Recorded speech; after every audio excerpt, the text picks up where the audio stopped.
All right, I think we're going live here, folks. Trying another live. It's midnight here. Why not? Um, you know, I just felt like talking. I was doing a stream on another channel, had these cool lights set up, and thought, hey, why not at least until the batteries go out on those lights? Why not talk for a few minutes, see what is up with you guys, see how you're doing. Let me check real quick. See what is nice. Okay, my audio sounds fabulous. So I thought, hey, I'll just open it up. I don't know if I'll get anybody in here, but we can talk about Christianity, deconversion, deconstruction, all my thoughts on that recently. Because I've definitely, I always have thoughts on that. Lately what I've been doing a lot of, honestly, is I've been working with a company. I'm not going to say what their name is, but basically they do a lot of Christian marriage kinds of content. They're basically trying to like teach couples how to have a better marriage in the context of Christianity. And that's what they're doing. And so I'm, getting a lot of Christian content in my eyeballs. I'm thinking about a lot of it. And I've also honestly had the opportunity to hang out with a couple of my good friends recently who are Satanists. I know, crazy, right? But yeah, so I've been, comparing the marriage of these folks, and just the attitude. And that's honestly something that I've been thinking about that kind of bothers me sometimes with Christianity and Christians is how negative it all is. Because sometimes it's very, very negative.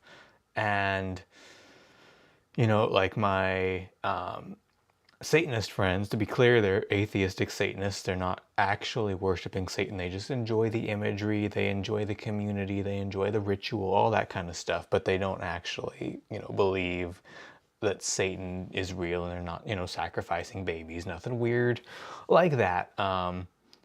But like the husband just, he, values his wife so much and is basically like, I'd rather be wrong and still be able to support her and love her than be right. He kind of his silly example is like, if she says the sky is green, well, okay, the sky is green.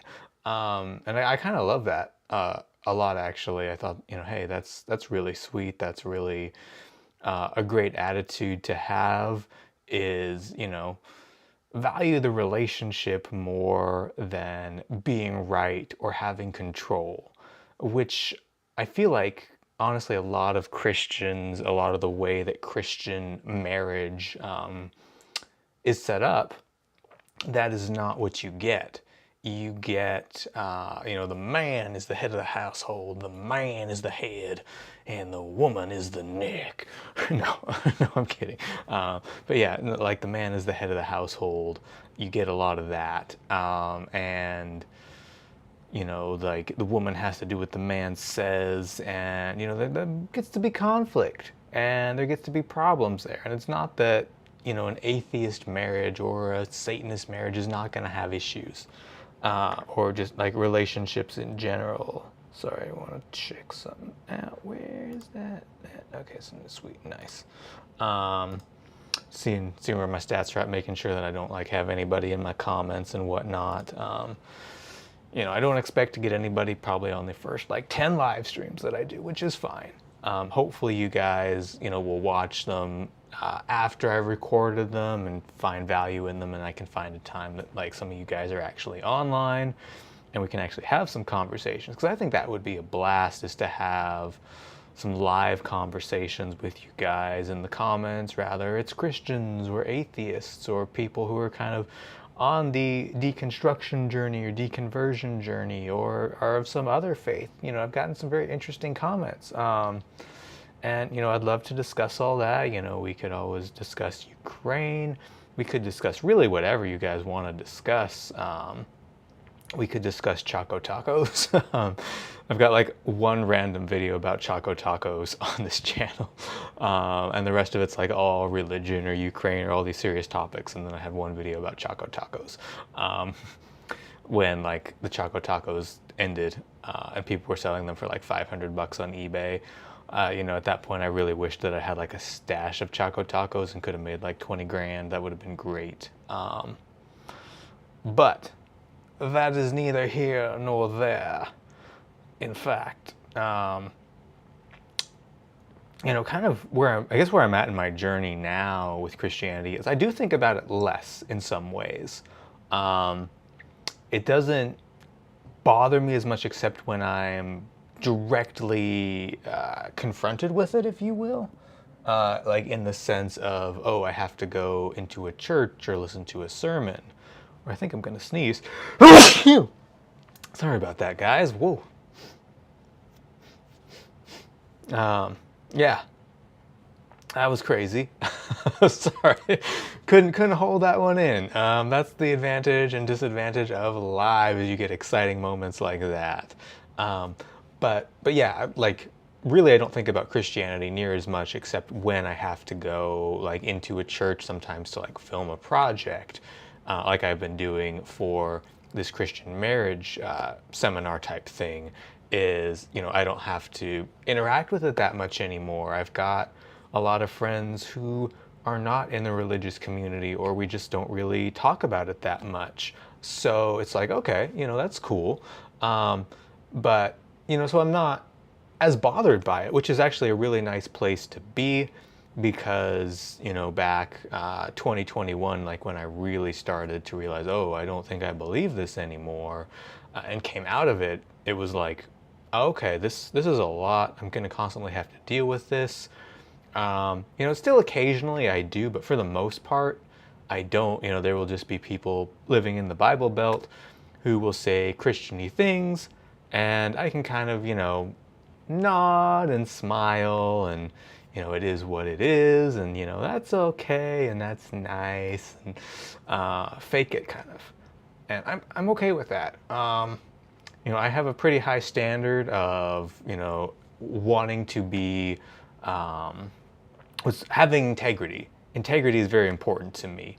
But at the same time, there's a point where it's like, you don't need to antagonize people or go into a debate every time that somebody's like, I'm going to pray for you, or Jesus loves you, or, God's good all the time. Or, the little catchphrases that people love to use with Christianity, and just kind of use in the Bible Belt and just kind of assume that you're a Christian too.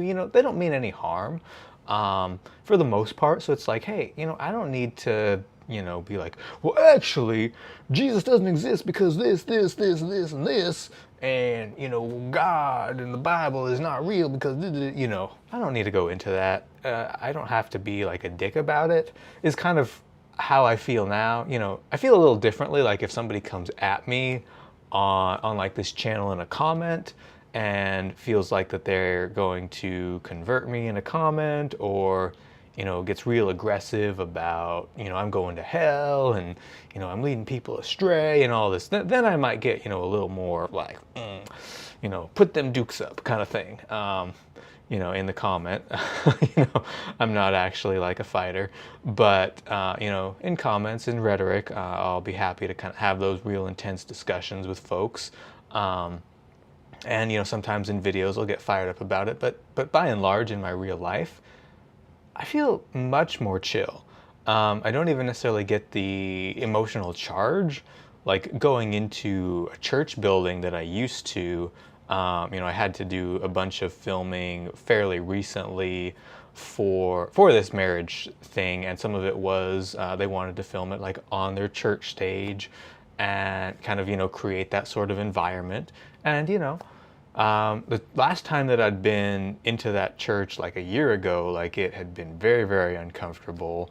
Even this time, like driving there, I was feeling a lot of anxiety about it. Then I walked in and I'm like, okay, it's just a building. It's just a building. No sweat, no panic. It's all good. And it really didn't bother me. It was just like going into any other building, or, I shoot a lot of weddings as part of my day job.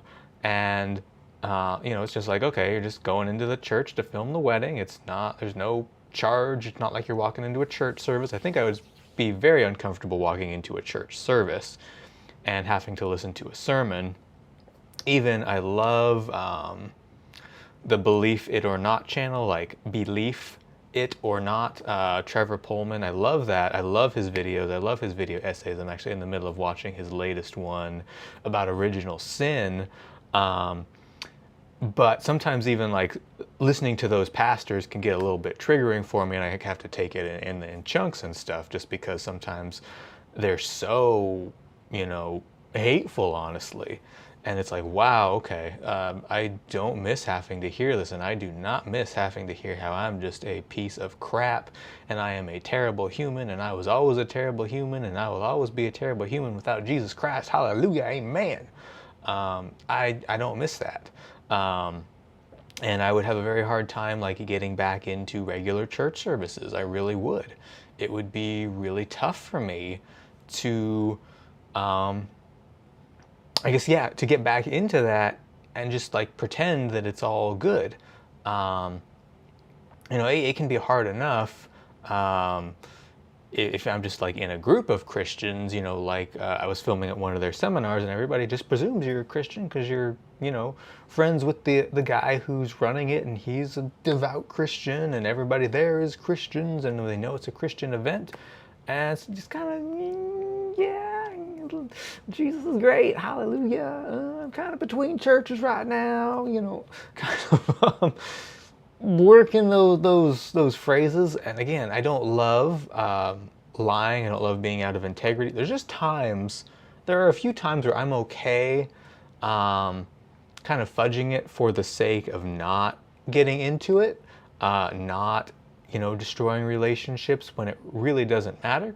Because here's what I figure is, if I'm right, and there is certainly at least not the Christian God, then it really doesn't matter, if I fudge it just a little bit.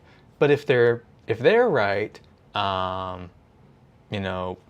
well, I'm screwed no matter what. So that's sort of what I figure. But that said, I do think, when I can, I love to engage in civil, nice dialogue about it. I don't, just pretend with everybody that I'm a Christian. I don't go around, acting like a Christian, or posting Bible verses on my social media or anything like that. And I'm pretty, I guess you'd call it kind of liberal, not necessarily like in a political sense liberal, but fairly liberal on like my social media, because kind of, as I alluded to, like I shoot weddings, I shoot commercials, I shoot fashion, boudoir, I shoot all sorts of different types of content, video, photo, all that kind of stuff. And I'm posting all that on my social media, so people are getting like these, really nice polished business things. They're getting this Christian stuff. They're getting a bikini shoot. They're getting all of it. I shoot all of it. So people kind of get the sense like, okay, this is who this guy is. He's a little out there. And I also shoot, my own short films that tend to be like dark and gory and all that kind of stuff, because I dig all that stuff. I've always digged that stuff. I actually, in high school, I had a teacher in one of my creative writing type classes comment that like, nobody mixes bullets and Bibles like Brian, because at that time I was very hardcore Christian. And so I would like, have these scenes where like these soldiers are getting their guts blown out and this like horrible, crazy stuff is happening. And then I'd also, have like the characters be Christians and trying to work out, what does this mean within this context, and all of this kind of stuff. And so it was really interesting, honestly, like really, really, part of me actually kind of misses that creatively, having that deep juxtaposition, but I just, I can't necessarily like write or create that same stuff from that same place, because it wouldn't ring authentic. to have these Christian characters, I'd have this tendency to kind of undermine them perhaps because I don't necessarily believe in what they're doing and what they're saying, all of that kind of stuff. I don't necessarily believe the doctrine and stuff the way that I did, where I really loved to put those characters in really challenging situations where their faith would be tested. They'd have to figure it out. Maybe they'd really screw it up. But ultimately, like, it had the Christian message in the end.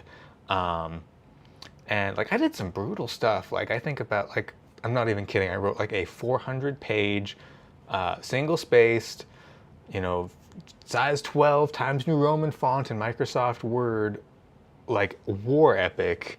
Like, it took me like 3 years in high school, and that was like the craziest, most brutal thing. Sorry, this is like not necessarily exactly where I thought I was gonna go, but since I'm just like off on a stream of consciousness, here we go. This is what we get when we get Brian live. Just like crazy, brutal stuff. Like, I'd take a passage, like there's a passage in Psalms, I can't remember where it is, but basically talks about God breaking the teeth of their enemies. And like, I have this scene where these characters are in like this gun battle, and like one of them, gets in kind of like a little melee with one of the big antagonists, and like puts a gun in the antagonist's mouth and like blows their teeth out, and like that first like comes to mind, and like all that crazy stuff. And I'm like, what kind of like messed up weird person was I in high school? I was crazy. I'm still crazy. But only like in that creative way. Like, honestly, like in normal life, I am not violent at all. I don't think I've ever actually been in a fist fight in my life. I don't think I would do very well in a fist fight. Like, literally, I'm trying to think. But yeah, anyway, this was an interesting stream of consciousness. Let me see. Oh, I had one viewer, and I think I totally lost them in my crazy stream of consciousness. That's okay, though. 1 second here, guys.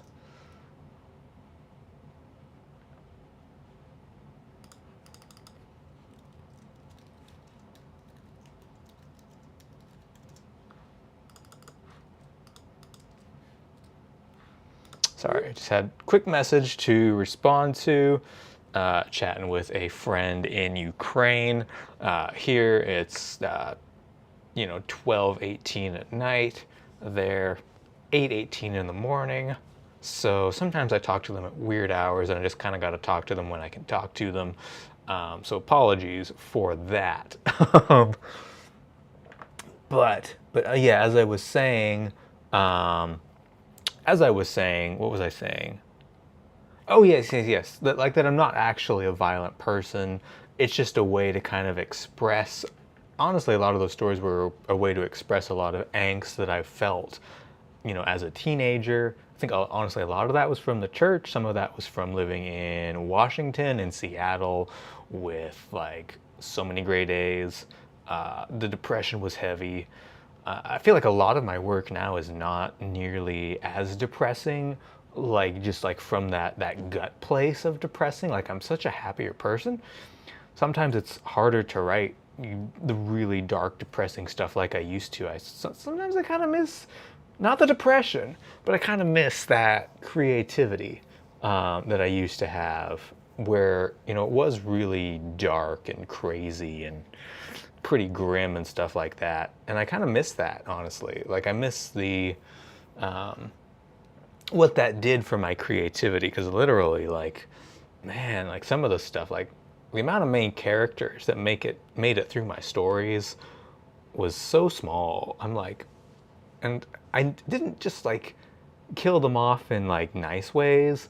Like, oh my gosh, I was brutal. I'm like, what was wrong with me in high school? What was wrong with me in this creative time?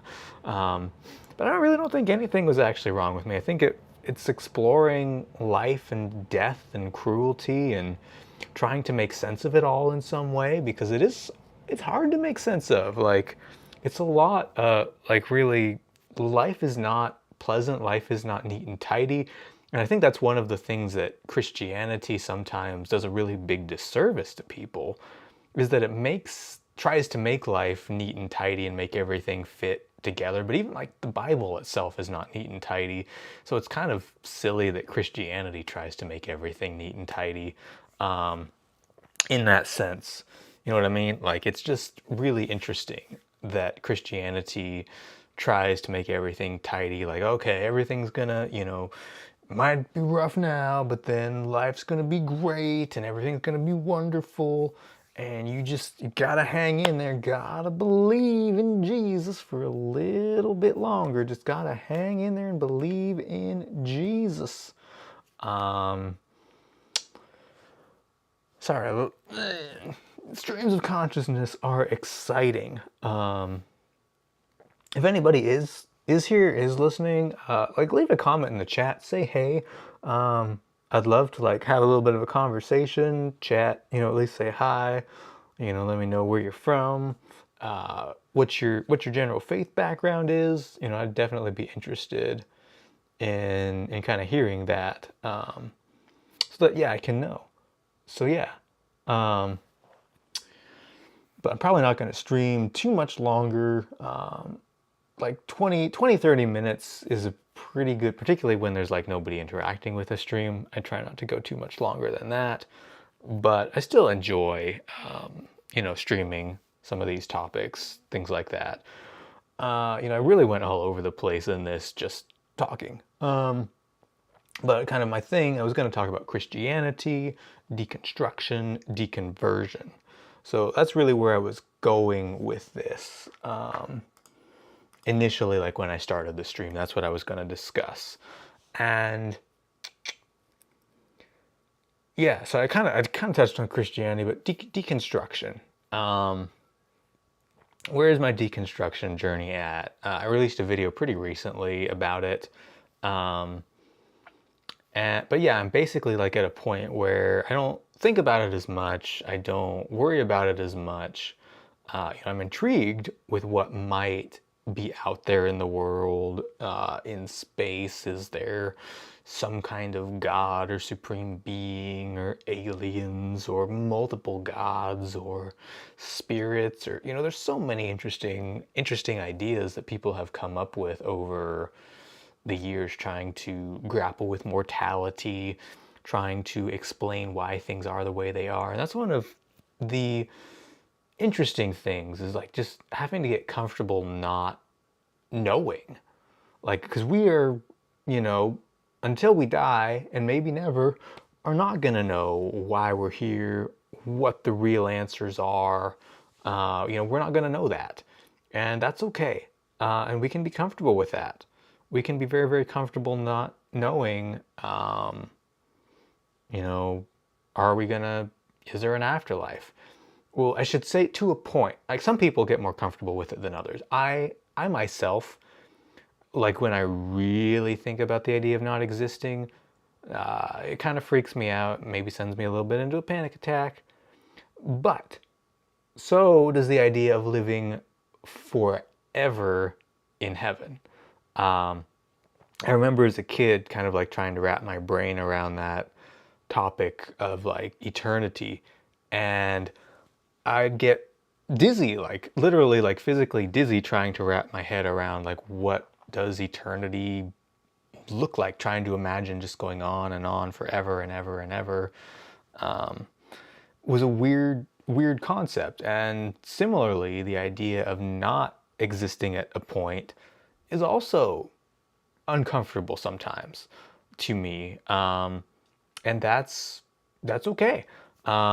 I'm fairly comfortable with being uncomfortable now. There was a point I wasn't, and I've actually got a video that I haven't edited yet, that I'm going to put out on this channel pretty soon. I'm not sure if it'll actually be this week or if it's going to have to be pushed to next week. Talking really about like the worst day, or worst several days of my journey, leaving Christianity. And basically, kind of the gist of that was, I'd, been watching a ton of Hitchens, particularly like the end of Hitchens' life kind of stuff, grappling with that life after death, and could I like deal with this? Because I'd kind of come to the conclusion that, okay, I don't believe Christianity anymore.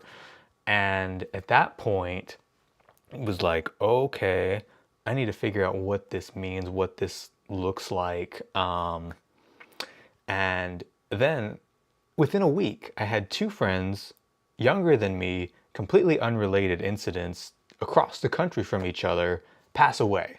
It was a really, really crazy, crazy thing. One just like asphyxiated in their sleep. Nobody knows why. Nobody knows what happened. Just gone. Like they're healthy, then gone. And the other one, I don't really know the full story of what happened, but I think it was unfortunately COVID. They were a little bit more of a conservative type, and probably were not doing all the vaccine, mask, all that stuff that probably could have helped them. But anyway, they just two people gone from my life, and I started having panic attacks. Like I thought I was having a heart attack several nights in a row. And, finally, like, I went to the doctor. We did all the EKGs. We did X-rays. We did went to the hospital. Now I'm trying to think what it's called. When you can have the goo all around you. Ultrasound. Like I had an ultrasound of my heart done. And perfectly healthy. Really, really healthy. Fabulous. I was very, very happy to find out that my heart was really, really healthy. But where was I going with that? Oh, but that was literally like the worst week of my life because I just kind of realized, oh, I don't think Christianity is real. I don't think that heaven is real. I don't think, there's necessarily anything after death. And two of my friends just passed away during this realization. Oh, sorry. I was, having panic attacks. And it was just a really crazy time. The panic attack stopped when I realized my heart is healthy. Okay. Then I was able to kind of realize, oh, okay, your brain is trying to completely reorient itself from your whole life believing that there was an eternity, that there was a God, that there was a heaven, that everything, was going to be great forever. And then realizing, holy cow, I don't know that that is even true, was a crazy, like legit crazy kind of realization for me. And so yeah, so it was wild. That, I'll go a little bit more into that in that video when that video comes out, either this week or next week. I'm guessing it's going to be next week because this week has been pretty intense with some work, some corporate stuff that I've had to get edited. Oh, excuse me. I've had a weird stomach thing going on these last few days. Apologize for like the burps and like got something weird up my nose and apologies for all that. But anyway, yeah. So I think been going to almost 30 minutes, so I think I'm gonna probably wrap it up. I have had a few viewers, which is really cool. If anybody is there, drop a chat, say hello. I would love to interact with you, to make this stream a little bit more interactive. I think that would be really, really fun to build a community here around, we can discuss anything. We can discuss Christianity. We can discuss deconstruction, deconversion, politics, tacos, whatever we want to discuss. Like, it's not a big deal. But those of you who were watching, who watched even for like 5 seconds, appreciate it. And I will catch all of you guys on a stream or in a video very soon.